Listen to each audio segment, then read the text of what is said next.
And the logic goes something like this.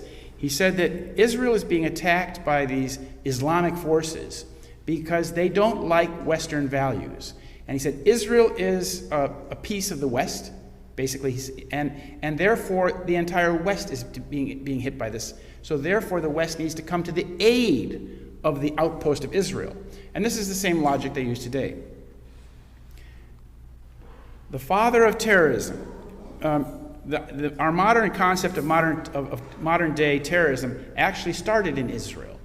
And the nation was founded in 1948 very much on the back of international terrorism. And in 1974, a British journalist asked Menachem Begin, the man with the glasses, he asked him, how does it feel in the light of all that's going on to be the father of terrorism in the Middle East? And Menachem Begin, who is from Russia, said, in the Middle East, he said, in all the world. So he was taking upon himself the mantle of being the father of terrorism. He had no qualms about that. And the man in the foreground is, of course, the Prime Minister of Israel, Bibi Netanyahu, who is today the head of the same party that Mr. Begin started back in 1973.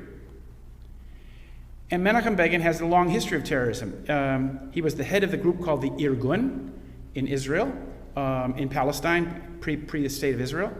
And he was responsible for the bombing of the King David Hotel. There's not many photos of it. That's his handiwork there.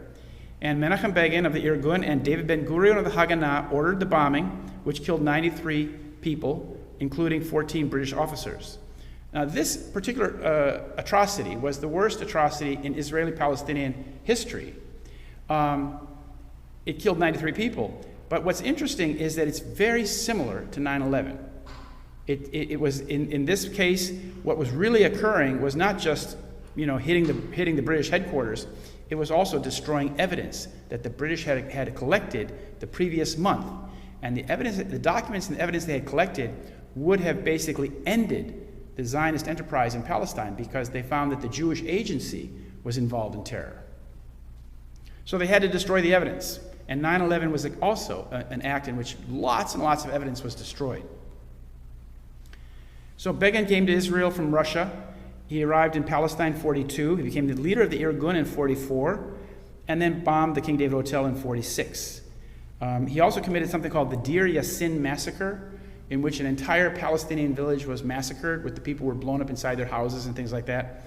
And this was done as a spectacle in order to compel, to persuade the other Palestinians that they better leave rather than face the fate of the people of Deir Yassin.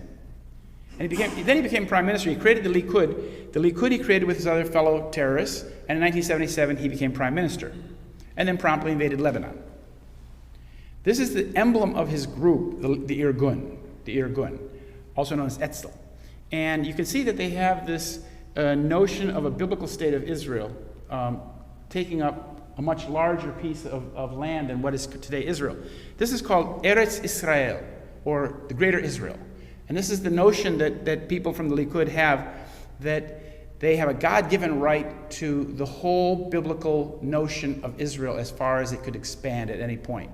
So it goes into Jordan, it goes into Lebanon, goes into Egypt, goes into Iraq, even goes into Saudi Arabia. And as you can see on this emblem, it says in Hebrew at the top, Rak kach, meaning only thus. The only solution is the gun. Only with the gun will we accomplish the territory that we desire. And what's interesting, in this group, the Irgun, comes from an ideology that was promoted by a man named Zev Jabotinsky. And Zev Jabotinsky created something called the New Zionist Organization. He died in 1940, Zev Jabotinsky did. He actually wrote in 1922 that there had to be built an iron wall between the Palestinian population and the Jewish population. And that's what was built after 9/11, if you recall. In 2002, 2003, Trump wants to build his wall. Well, Mr. Ariel Sharon built his wall across the Holy Land. So if you go to Bethlehem today or Jerusalem, or if you go to the West Bank, you'll see this big wall. It's 40 times longer than the Berlin Wall and twice as high. Well, what happened when Mr. Jabotinsky died in New York City is Bibi Netanyahu's father took over that organization in New York City. And his name was Ben-Zion Milakovsky Netanyahu.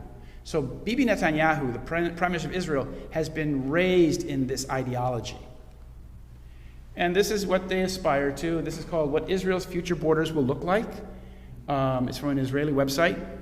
And Menachem Begin said after the partition plan in 1947, when the United Nations tried to partition Palestine, Menachem Begin said, "The partition of Palestine is illegal. Jerusalem was and will forever be our capital. And Eretz Israel will be restored to the people of Israel, all of it and forever." Now it's important to understand that this is the doctrine of the Likud party. This is the doctrine of Menachem Begin, and this is the doctrine of Bibi Netanyahu. Hasn't changed anything.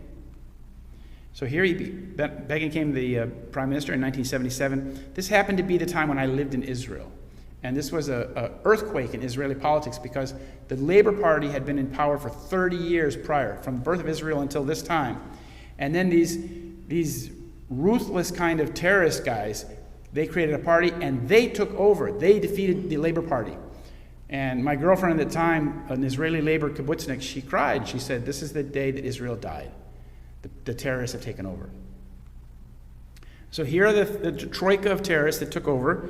Menachem Begin, and on the right, Yitzhak Shamir, and on the left, Ariel Sharon. And Yitzhak Shamir, he headed another group called the Lehi, or Stern Gang. And he was responsible, his group was very, very right-wing and very militant. And they were involved in killing the United Nations envoy who was sent there to try and make peace in 1948. He was named Folke Bernadotte. He's a Swedish count there. And he was killed Bonnie and Clyde style by Yitzhak Shamir's gang outside Jerusalem. One of the members of his gang was this man's father. You might recall, this is Rahm Emanuel, the mayor of Chicago. He was also the special advisor to Bill Clinton for 8 years. And he was Barack Obama's first appointed person. He was chief of staff. And when he was chief of staff, he made a very disparaging remark about Arabs, but the media didn't seem to think that was anything, that needed to be criticized.